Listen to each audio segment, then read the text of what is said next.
در 13مین روز از فروردین 1403 به دامان طبیعت اومدیم تا با گزارش آخرین کنسرت گوگوش در شهر فرانکفورت در تور فصل آخر با شما همراه باشیم. با من همراه باشید تا گزارشی داشته باشیم از اون چه که در این شب زیبا و خاطره انگیز گذشت.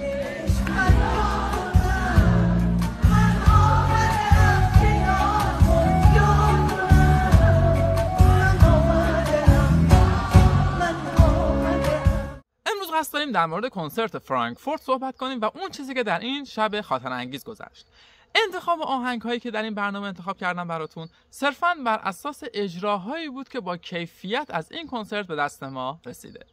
به عنوان اولین آهنگ برای اینکه تنوع هم بشه، ترانه بسیار زیبای من آمده ام رو براتون انتخاب کردم. ترانه من آمده هم که همیشه یکی از نوستالژی های گوگوش بود، با اون رقص زیبا و مدل خاصی که داشت، یکی از پرطرفدارترین آهنگ های گوگوشه. آهنگ من آمدم در سال 1356 ساخته شد. ترانه اون بر اساس یک ترانه فولک افغانیه که استاد جلیل زولاند شعر اون رو سرود و اریک آستوریان همکار تنظیم این کار رو به عهده داشت. بریم با هم من آمده ام رو در کنسرت فرانکفورت ببینیم و ازش لذت ببریم.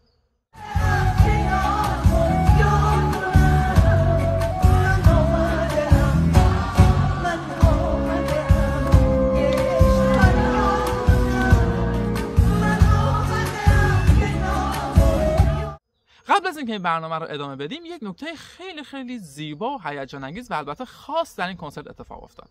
لباسی که خانم گوگوش در پارت اول این کنسرت پوشید، لباسی بود که طراحی اون بسیار شبیه یکی از لباس‌های سال 56 خانم گوگوش بود که در اجرای جزیره کیش پوشیده بود.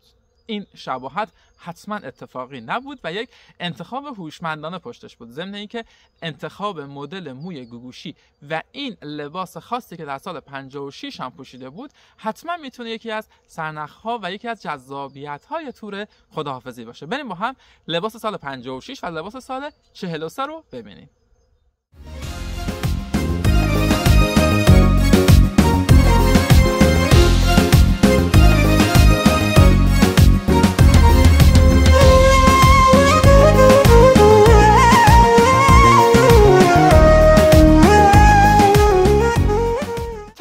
که میخوایم با هم ببینیم طلاق هست. ترانه طلاق که معمولا در پارت اول به عنوان آهنگ شروع ازش استفاده میشه، در سال 1356 ساخته شد. شعر بسیار زیبای اون رو استاد اردلان سرفراز، به قول گوگوش اردلان همیشه سرفراز، سرود و آهنگسازی اون کار منوچهر چشم‌آذر بود. البته تنظیم بی‌نظیر استاد چشم‌آذر هم در موندگاری این آهنگ بی تاثیر نبود. بریم با هم طلاق 2024 فرانکفورت رو ببینیم. همون سفر من از این قصه تر راه دشوار، ای تو تک چراغ این شب این که گذشتم از کنار بسرانی،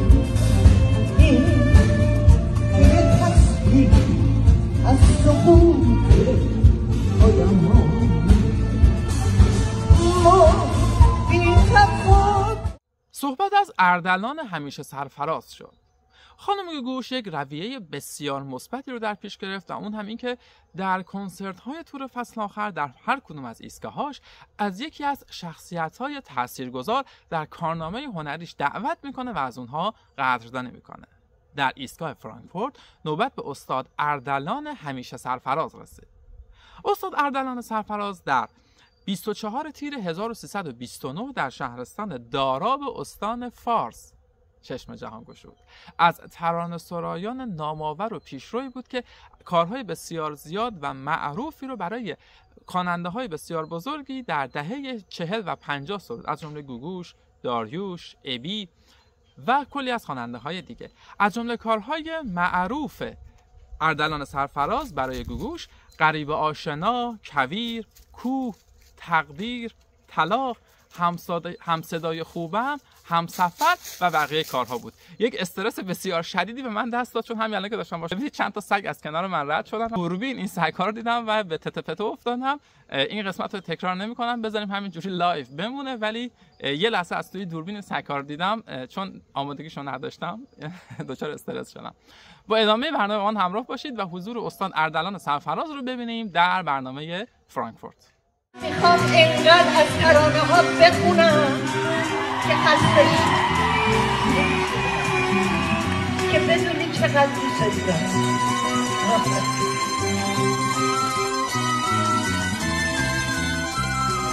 ترانه بعدی ترانه مخلوق هست. از هر چه بگذریم سخن داغ یک عشق قدیمی خوشتره. ترانه مخلوق در سال 1355 توسط استاد منصور تهرانی سروده شد. شعر بسیار زیبای منصور تهرانی وقتی روی آهنگ استاد حسن شماعی‌زاده بشینه و منوچهر چشمازار هم اون رو به صورت ایرانی تنظیم کنه، میشه همین کار ماندگاری که دهه هاست که مردم دارن باهاش همخوانی میکنن و خاطره سازی میکنن. بریم با هم مخلوق 2024 فرانکفورت رو ببینیم، بخشایش رو و ازش لذت ببریم.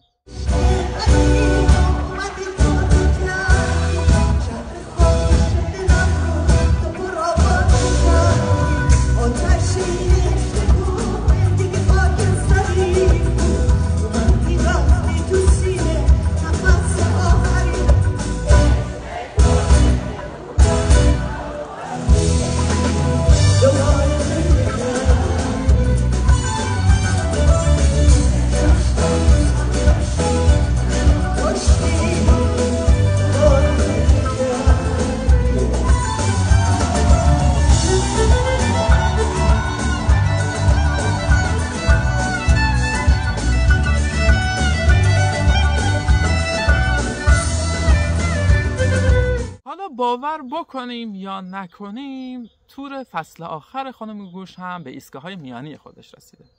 به هر حال حالا باور بکنم یا نکنم ترانه بعدی است که می‌خوایم نگاه کنیم.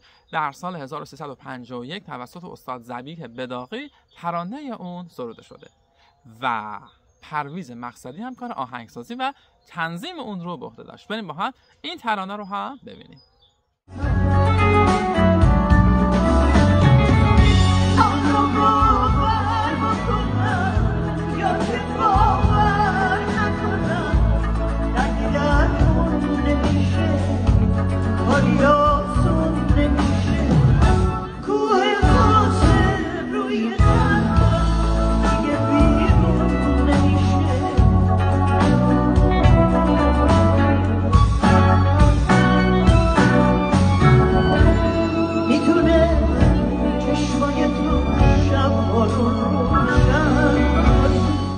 من و تو با همیم اما دلامون خیلی دوره، همیشه بین ما دیوار صدرنگ غروره. ترانه بعدی که میخوایم با هم ببینیم من و تو هست. من و تو در سال 1352 با شعر بسیار زیبا و تاثیرگذار استاد اردلان سرفراز سروده شد.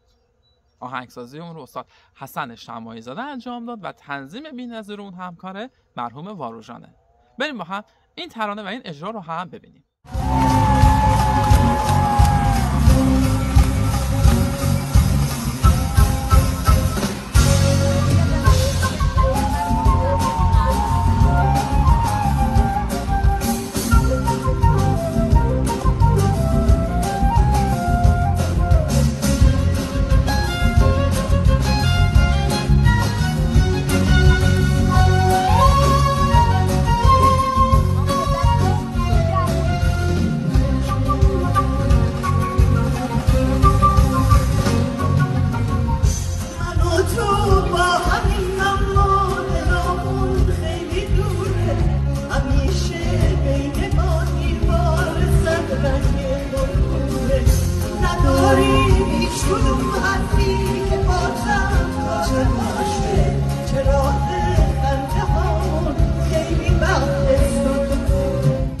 الان که داریم این برنامه رو اجرا میکنیم وسط یه جاده خیلی زیبای جنگلی نشستیم و میخوایم در مورد ترانه جاده صحبت کنیم. ترانه جاده آخرین ترانه اجرا شده در پارت اول کنسرت فرانکفورت بود.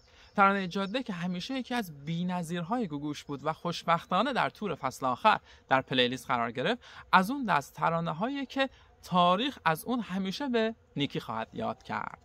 ترانه جاده در سال 1351 توسط شعر بسیار زیبای اردلان سرفراز سروده، حسن شماعی زاده آهنگسازی و واروژان همون رو تنظیم کرده. بریم با هم جاده رو هم ببینیم.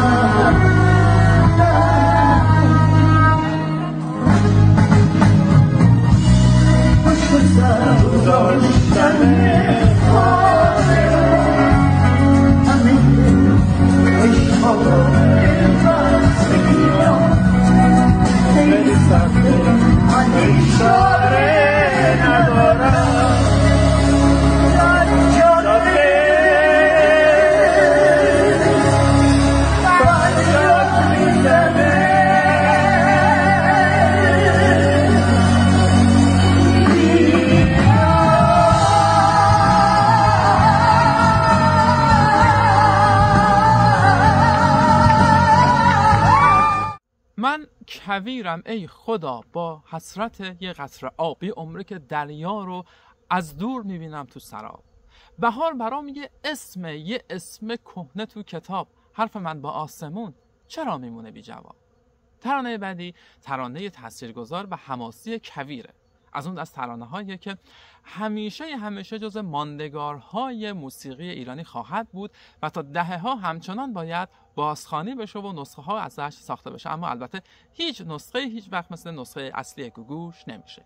ترانه کویر در سال 1356 با شعر بسیار زیبای استاد اردلان سرفراز ساخته شد. استاد حسن شماعی زاده آهنگش رو ساخت و روانشاد واروژان هم اون رو تنظیم کرد. بریم با هم کویر 2024 فرانکفورت رو هم ببینیم و ازش لذت ببریم.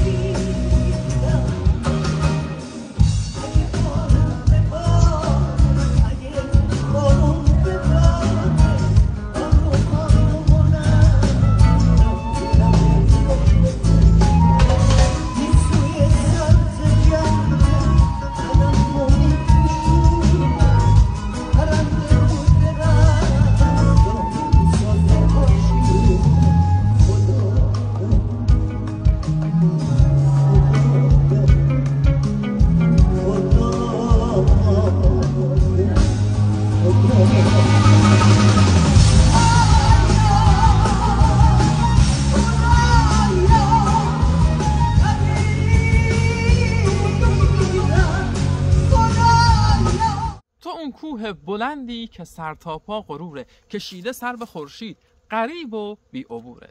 تو مثل قله های مه گرفته، منم اون ابر دلتنگ زمستون. ترانه کوه از اون دست ترانه هاییه که با توجه به تنظیم نوینی که داره میتونه همیشه جزو تازه های موسیقی باشه. ترانه کوه برای اولین بار در سال 1352 با شعر استاد اردلان سرفراز، آهنگسازی حسن شماعی زاده و تنظیم ناصر چشم‌آذر به مارکت موسیقی ایران معرفی شد و در جای خودش خوش نشست و الان بعد از بیش از نیم قرن همچنان داره خونده میشه و مردم از شنیدنش لذت میبرن. بریم با هم کوه رو هم ببینیم و بشنویم.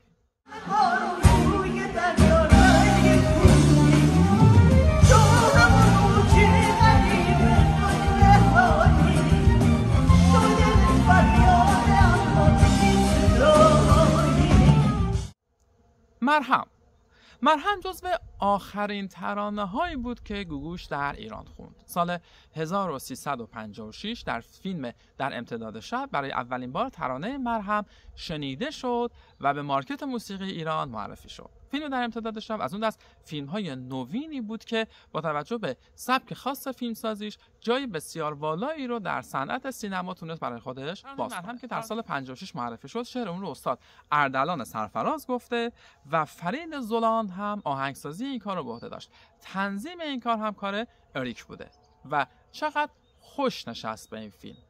بریم با هم مرهم رو هم ببینیم. خدا تو رو من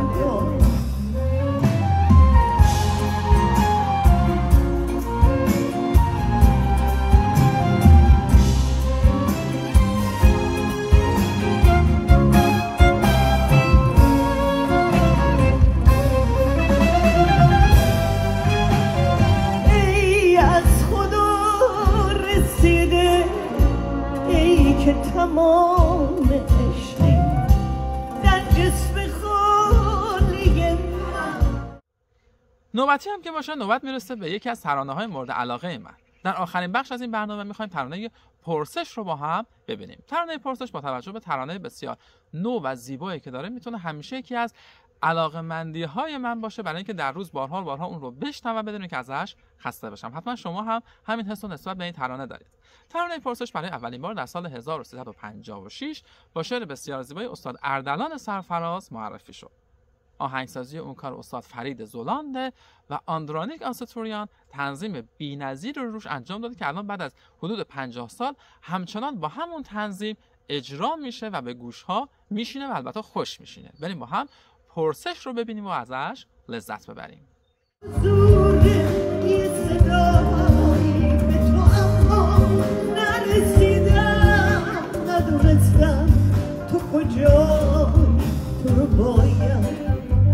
پرسی تو رو باید با چی سنجی، تو رو حس میکنم اما کشکی چشمم تو رو میدی باید همیشه باید.